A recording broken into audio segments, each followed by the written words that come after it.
UCAR. Peter Christensen here, coming to you from the CEO's desk. We're going to talk about a scenario here. Okay, let's say you are selling a property and your niece lives in an ADU and on this property. And you don't have any formal agreement. You know, it's been pretty informal with your niece. She does pay some rent, but, you know, you figure it's kind of a month-to-month thing. And so you let your niece know, hey, I'm selling the property, gone under contract, not sure what the new owner will want to do. And your niece lets you know, hey, I've got I've got this great opportunity in 8 months and will need to vacate by then anyway, but it's really hard to find something for short term like that. So if I could stay here for 8 months, that would be amazing. And you think, well, I just don't know that this new owner, this buyer, is going to honor that. They may want to clear her out, and maybe you're not charging market rate for rent. So, but you really like your niece. So, in an effort to protect your niece, you say, okay, let's just write an agreement right now. You know a little bit about real estate law that, hey, a property comes with the tenant and any agreement that's made with the tenant. And so you say, all right, great. Let's ink one of those right now, and I'll lock in your rate at this current rate I'm charging, and I'll just say it's for 8 months, and, you know, no big deal. So your niece says, great. You sign it, and getting close to the settlement deadline, you let them know, oh, yeah, by the way, my niece is here, and here's the agreement. Well, is there anything wrong with this scenario? Well, obviously, there's nothing wrong with signing a lease agreement with your niece. That's fine. And there's nothing wrong with renting to your niece. And there's nothing wrong with charging under market rate. A couple things, though. We're going to presume that the disclosure of the lease was not sent over by the disclosure deadline, right? It's sent over close to settlement. Well, that's an error, right? It's got to be sent with seller's disclosures. That's one of the items. Copy of any leases. And so that's an issue right there.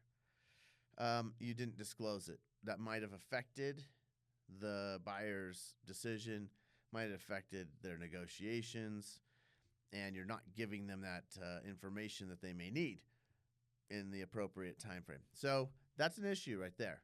Secondly, in Section 12.4 of the REPC, it says you're not going to enter into any new leases, right? And so that might be an issue right there. So, yeah, take a look at Section 12. There are rules about any leases. So the issues there are that the buyer deserves to know what's going on and deserves a chance to have that information, act on that information, and then negotiate accordingly. And you've taken that away, stuck them with a tenant for 8 months, and now you've got issues to deal with the buyer. So, you know, not to say it couldn't work out, but there are things that you could have done better as a seller there. Okay, let's change this up a little bit. And let's say you have a lease already signed with your niece, which, by the way, is always advisable. They say good fences make good neighbors. Well, I say good contracts make good families. If you're ever dealing with family and rentals and anything like that, or neighbors or friends, and it's so advisable to have a written lease in place.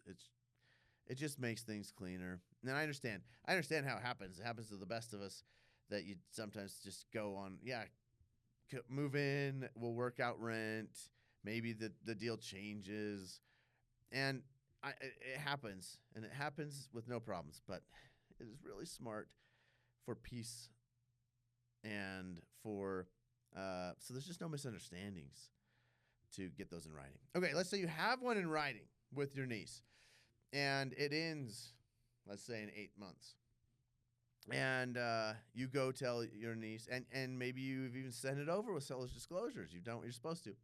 So you know your niece is protected for the term of the lease. But in there's an extension opportunity, right?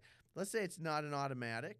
It's not at the niece's discretion, but you had contemplated the possibilities. There's language saying we can extend this if both parties agree or whatever, maybe even lays out some terms. So you go to your niece and let her know, hey, by the way, you're going to have a new landlord. I've put this in. Niece is probably aware it's been for sale, but you let her know it's under contract. So she says, oh, that's, great for you. I'm happy. But, man, I sure wish I could stay here for 10 months because, again, an opportunity I'm going to be homeless for 2 months, and I've got to figure out where to stay for 2 months, and that's a long time, but it's not long enough to really get a meaningful lease. So you're sympathetic. Your heart compels you to do something. So you say, okay, I will. You know what? This lease says we can extend it, and I'm still the landlord. So I'm going to extend the lease. Okay, is that okay? Well, in section 12 of the REPSI again, it says no changes to existing rental agreements can be made without permission. So, from the buyer. And so you could go to the buyer and ask, hey, here's my niece's situation. It would mean a ton to me if you could let her stay for another 2 months. What's 8 months or 10 months? Is it really that big of a deal? But maybe the buyer has plans. Maybe the buyer has calculated needing that property free, needing that ADU free in 8 months. Maybe they've committed to somebody else. You don't know. You don't know. And again, the buyer needs to have that opportunity because it will affect their ownership going forward. So can't do it unilaterally, can't do it without the buyer's permission.